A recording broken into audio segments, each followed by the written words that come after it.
Hello viewers, আসসালামু আলাইকুম। আজকে আমি আপনাদের দেখাচ্ছি এইখানে একটি ছাদের উপর ছাদ দেওয়া আছে।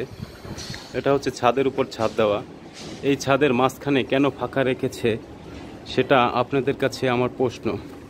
যারা সঠিক উত্তর দিতে পারবে আসলে ভেবে নিব যে তার মাথায় ইঞ্জিনিয়ারিং কিছু না কিছু পরামর্শ আছে। আপনারা দেখতে পাচ্ছেন টোটাল ছাদটি দেখাচ্ছি। ছাদের উপরে আবার ছাদ দেওয়া, 4টা পিলারের উপরে, এখানে 4টা পিলারের উপরে এই ছাদটা দেওয়া হয়েছে। এইটা ছাদের মাঝখানে ফাঁকা অপশনটা রেখেছে। এই ছাদের মাঝখানের এই ফাঁকা অপশন দিয়ে কি করবে, এমন কি করণীয় আছে যে এই ছাদের উপর ছাদ দিয়ে সেই ছাদের মাঝখানে ফাঁকা রেখেছে? এটা আপনারা আমাকে কমেন্ট করে বলবেন যে আসলে কেন রাখা হয়েছে। মাত্র 4টা পিলারের উপরে এই ছাদটা দেওয়া হয়েছে। এটা খুব হাই কোয়ালিটির একটি ছাদ দেখতে পাচ্ছেন। তো অবশ্যই আপনারা সবাই জানাবেন।